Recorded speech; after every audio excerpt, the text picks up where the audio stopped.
At my engagement party, my mom demanded I hand over my $45,000 wedding fund to my sister, or the engagement was off. When I refused, she slapped me hard. I told her she was about to get a surprise. And then my fiancé's dad walked in. Her face went pale. Hey everyone. Before we kick off today's video, I've got a favor to ask. We've noticed our channel isn't getting as much love lately, and subscribing is one of the easiest ways you can help us out. It's quick, free, and it means we can keep bringing you awesome content. Your support really means a lot, so let's work together to keep this channel growing. Thanks a bunch. Now, let's dive into the video. Hey there, I'm Sydney Harper, and I'm 30 years old. I work as a graphic designer in this cool mid-sized city called Brookmere. Life's been pretty chill, but tonight just had this awesome vibe, like something bigger was starting. I couldn't stop grinning as I soaked in the soft lighting at the restaurant.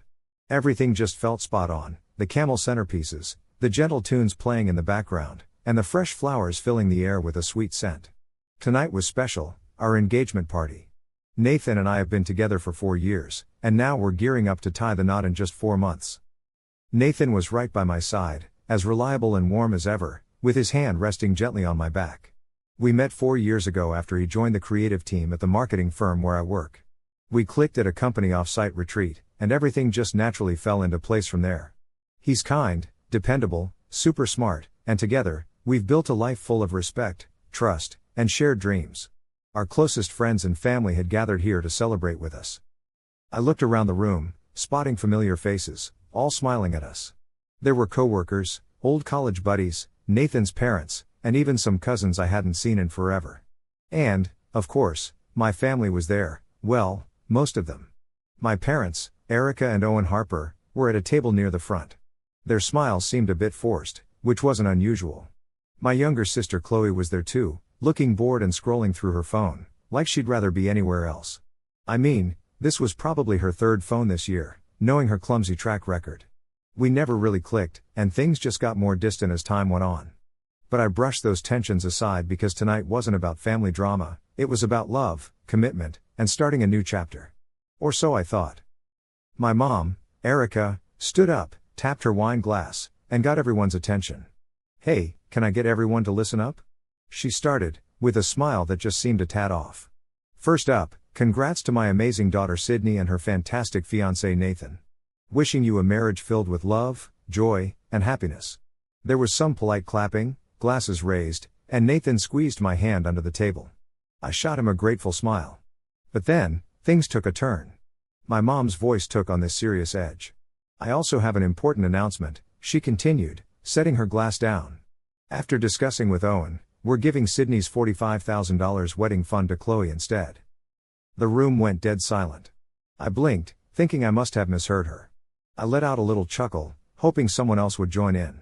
Good one, Mom, I said, trying to keep things light. But that money's mine. No way, I'm just handing it over. Erica's smile dropped, lips tightening. I'm serious, Sydney, she said sharply. Chloe's getting married soon after you, and she needs the money more than you. Heat rushed to my face, and my stomach turned. Mom, that's my money. You and Dad gave it to me, and it's in my account. Honey, she replied, her voice annoyingly calm, you and Nathan both have good jobs. Chloe and her fiancé, though, they're having a tough time. She deserves a nice wedding too. My hands started shaking, and I stood up, trying to stay steady. We've already made plans for that money, for our wedding, and part of it is for a house down payment. You can't just take it. Chloe suddenly jumped up, almost knocking over her drink. Stop being selfish, Sydney, she snapped. You could have offered to share it before. You know I need it more. I turned to her, jaw clenched. This isn't about need, Chloe. It's about fairness. I planned ahead, while you blew through your own fund and now expect mine? She lives simply, my mom cut in. Her fiancé's doing his best. You've always had more. I've always worked harder, I shot back, arms crossed. I saved, planned, and followed the rules. I'm not handing over my money. My mom's face turned crimson, and the room was thick with tension. Nathan tried calming me, but I wasn't backing down. Then, in what felt like slow motion, my mom stepped forward and slapped me across the face. The sound cracked through the restaurant, and my head whipped to the side. My cheek stung, and tears welled up, not just from the pain, but the shock. The whole room froze. No one moved. Even Chloe looked stunned. I slowly turned back to my mom, voice low. So, here's the deal, you can't just hit someone because they tell you no. That's what went down at Alden's Bistro. I said no, and bam, Erica slapped me. A nearby table had a sharp intake of breath, and I heard a waiter's soft voice on the phone by the bar. Yes, hello, I need to report an assault. The sirens rolled in quickly, and you could feel the room tense up. People were whispering and awkwardly looking at me, while others just stared at their plates, not knowing what to do. I stood there processing everything with my cheeks stinging, but honestly, the real pain was emotional. Nathan was right there beside me, jaw tight, and my dad tried to calm Erica down off to the side. Then 2 cops walked in, one of them came over and asked if I was the one who got hit. I just nodded, not really able to believe it myself. The waiter backed me up, telling how Erica smacked me in front of everyone. Erica tried to brush it off as a family thing, but hey, the officer cut her off, saying that hitting someone in public is still a crime. They asked if I wanted to press charges. My heart was racing, but I was steady as I told them, yes, I do. They arrested Erica right there, and as they took her out, Chloe shot me a look like I was the bad guy for defending myself. Dad followed them out without saying a word. The whole restaurant was in a weird freeze, guests confused about whether to applaud, cry, or quietly exit. Nathan held my hand the whole time, never letting go. Later that night, I talked to my lawyer and officially filed charges. Erica got out on bail the next day, but the ball was rolling. A few weeks later, we found ourselves back in court, not talking about money this time, but the slap. Erica stood there as the judge went through all the evidence, including witness statements and the security footage from the restaurant. It was clear as day, she was guilty of misdemeanor assault. The judge slapped her with a $2,000 fine, anger management classes, and 6 months of probation. She got away with just a suspended 30-day jail sentence instead of actual time behind bars. I watched her in court, avoiding my eyes the whole time. When the judge asked if I wanted to say anything, I stood up and faced my mom directly, saying, "I didn't expect this from you, Mom, but nobody is above the law." After that courtroom saga, I thought maybe things would settle down. Nope, it got worse. The slap and arrest just made the family rift even bigger. Erica never reached out to me, Chloe blocked me everywhere, and Dad chose to stay silent. Then, the real kicker came 3 weeks after the engagement party. I came home to find a thick envelope in my mailbox, the kind that makes your stomach drop. It was from a law firm, Hole and Sutter Associates, and it was a formal notice. My parents were suing me for the $45,000 fund. They claimed it was only for college expenses and that I mishandled it. At first, I laughed, thinking it was ridiculous. I mean, the money was legally mine once I turned 19. They'd told both Chloe and me that when we became adults, we could do what we wanted with our funds. I was smart about it, using a bit for school and letting the rest grow. Chloe, meanwhile, went the expensive private school route, then blew her cash trying to start a boutique business that tanked. She even bought a luxury car. And now, since her money was gone, they wanted to take mine. I hired a sharp lawyer named Brianna Lane. She looked over everything and simply said, "They don't have a case. The account was a gift. No restrictions, and any verbal promises won't stand in court." That was a relief, but it also made me mad. Why put me through this? I asked. Brianna just shrugged. Some people just refuse to admit they've messed up, especially when they're covering for someone else. It hit me then, this wasn't just a lawsuit.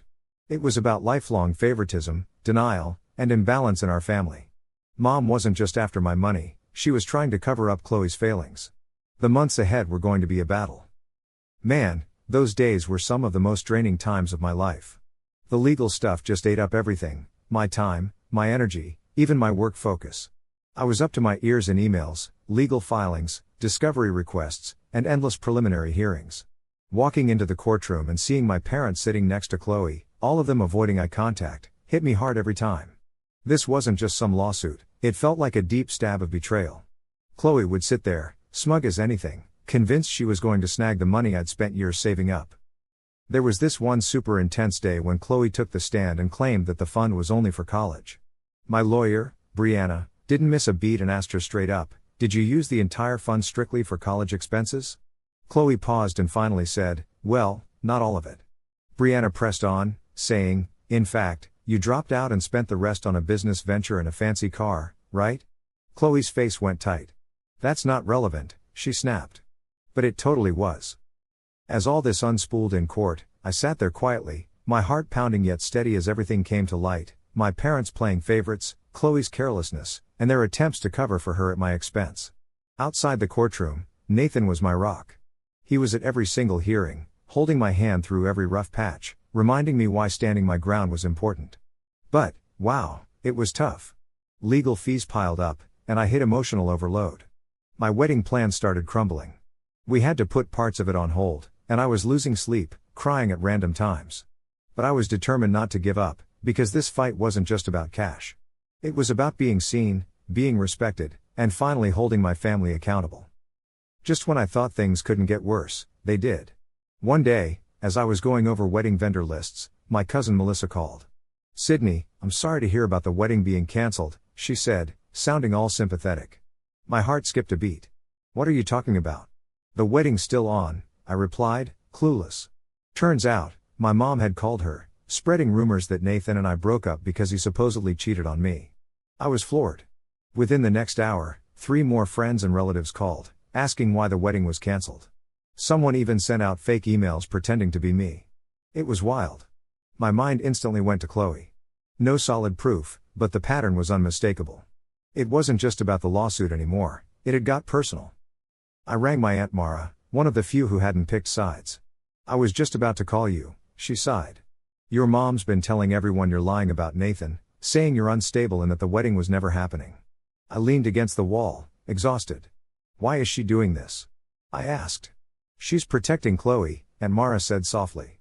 "She's been doing that forever, even when Chloe didn't deserve it.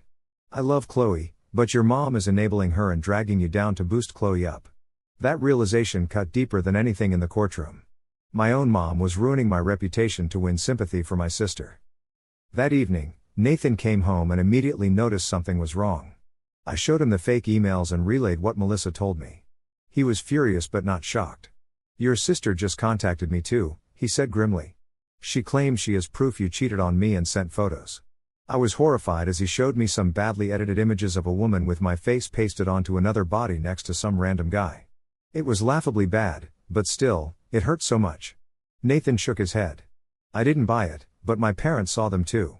Your family is trying to destroy everything we're building." That's when we decided enough was enough. We hired professional security for the wedding and instructed them that Erica, Owen, and Chloe were not allowed in. It sucked that it had come to this, but I wasn't letting them wreck anything else. On the morning of the wedding, I woke up with this weird mix of excitement and dread. Nathan and I picked this gorgeous outdoor spot just outside Brookmere. Nothing too flashy, but elegant and totally us. White chairs lined the grassy garden, all turned toward a wooden arch draped in fresh blooms. In the bridal suite, I stood in my dress, adjusting my veil as guests started arriving.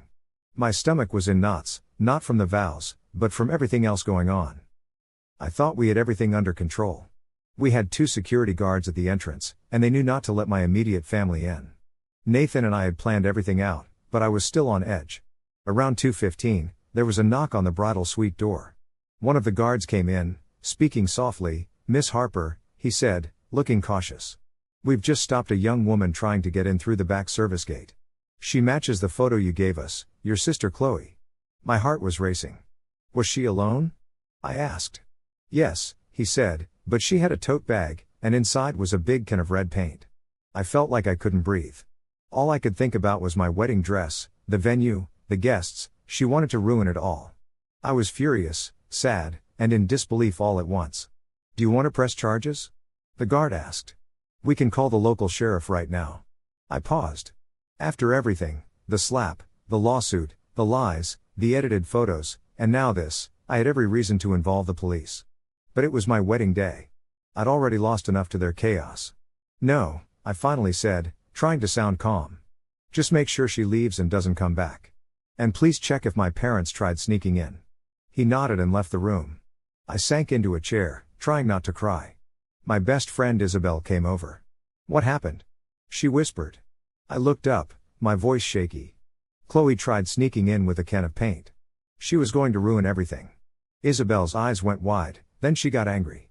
"You know what? That means you win," she said. "They couldn't stop your happiness, so they tried to wreck it. But you stopped them. You stuck it out. Now go marry the guy who stood by you through all this. You deserve this day." I wiped my eyes, took a deep breath, and stood up. My Uncle Brian, my dad's brother, walked me down the aisle. As I stepped into the garden, I saw Nathan waiting under the arch, his eyes locked on mine. At that moment, everything else just faded away. The betrayal, the court dates, the tears, the pain, it all disappeared. Today was about love, our love. The ceremony was touching and beautiful. Our vows talked about strength, loyalty, and partnership. When the officiant pronounced us husband and wife, everyone cheered. For the first time in months, I felt light and free.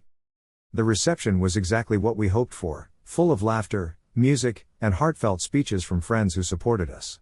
Isabel gave a toast that made me cry, but in a good way, the kind where you realize you've made it through the storm and found peace. Nathan and I danced, ate, and celebrated like nothing else mattered. And really, nothing else did. Everyone said how beautiful the venue was and how genuinely happy we looked. A few guests had heard bits of the drama but respected our decision to keep it quiet. One aunt leaned over during dinner and whispered, "I'm proud of you for standing your ground." Her words stuck with me, even after the cake was cut and the last song played. As the night ended, Nathan and I slipped away under the stars, running hand in hand through a shower of rice thrown by our friends. We hopped into the car waiting at the curb and drove off, grinning like kids. I glanced back at the glowing venue behind us. My sister tried to ruin that moment, but she didn't succeed. None of them did. Our honeymoon was a dream, 3 peaceful weeks in a quiet beach town, far from Brookmere. No courtrooms, no confrontations, just sun, waves, and the man I loved. I let myself breathe, really breathe, for the first time in what felt like forever. When we got back, I was ready to move forward.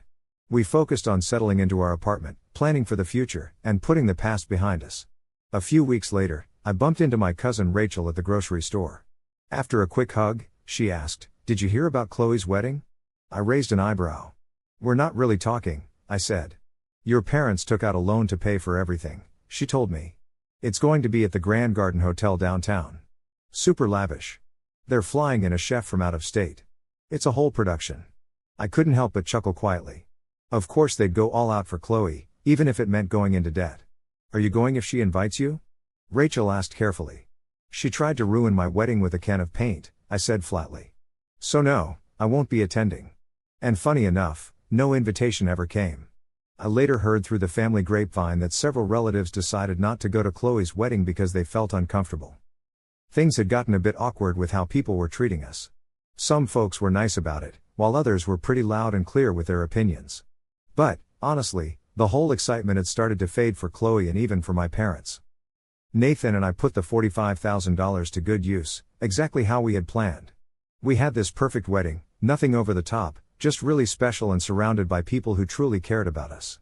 We then took the leftover money and put it down on a cute apartment just outside the city. With both our incomes, the mortgage wasn't too bad, and for once, we were actually investing in something instead of just spending money on rent. The place was small but it was ours, built through tough choices and hard work, not just handouts. After the wedding, life found its groove better than I ever expected. Nathan and I spent weekends sprucing up our new place. We didn't go for anything fancy, just some shelves we put up ourselves, a couch we saved up for, and our walls were full of wedding and travel photos. I remember one Saturday, while we were wrestling with an IKEA dresser, Nathan joked, "Who do you think will be our first overnight guest?" I stopped with the screwdriver in my hand, thinking for a second. My mind drifted to my parents, imagining a world where they'd maybe apologize, or where Chloe would finally own up to her mistakes. But deep down, I wasn't holding my breath. I smiled softly and said, "Whoever it is, there'll be someone who really cares about us." Holidays came and went without any calls, messages, or invites. At first, it stung. My birthday passed and for the first time, my mom didn't call to wish me a happy one. But then, I remembered everything: the slap, the lawsuit, the lies, the vandalism, the fake photos, and the jealousy-fueled effort to ruin something beautiful. Slowly, the pain turned into clarity. Every now and then, Nathan would ask if I thought things between me and my family would ever get better. Maybe one day, I'd say honestly. But if it happens, it's gonna take more than just a sorry. It'll need real change, and I'm not seeing that anytime soon. Chloe's wedding eventually happened. From what I heard, it was an all-out, extravagant affair: champagne fountains, a rented string quartet, and designer dresses for the bridesmaids. But a lot of family members bailed because they were uncomfortable with how my parents and Chloe had treated me. To add to it, word got out that Owen and Erica had taken a massive loan for the whole thing, trying to make a statement like the last year hadn't happened. But it did, and people remembered. As Nathan and I settled into our marriage, I learned something deep. Family isn't just about sharing blood. It's about those who respect your boundaries, cheer for your successes, and honor your peace. Sure, I lost a lot, but I gained a home, an incredible husband who stuck by my side, and friends and extended relatives who saw the truth and never wavered. Most importantly, I still had me. I didn't fall apart, and I stood firm, not out of greed, but out of dignity. That $45,000 did more than just buy us a home. It bought us freedom, freedom from manipulation, guilt, and a family who thought love was about obedience. I stood my ground and came out on top, not just in court, but in life. Thanks for checking out this story. If it moved you or you could relate to it, give it a like to show some love. Share your thoughts in the comments, we'd love to hear from you. And if you dig real life stories filled with emotions and satisfying endings, hit that subscribe button so you don't miss out on any new uploads. Catch you in the next story.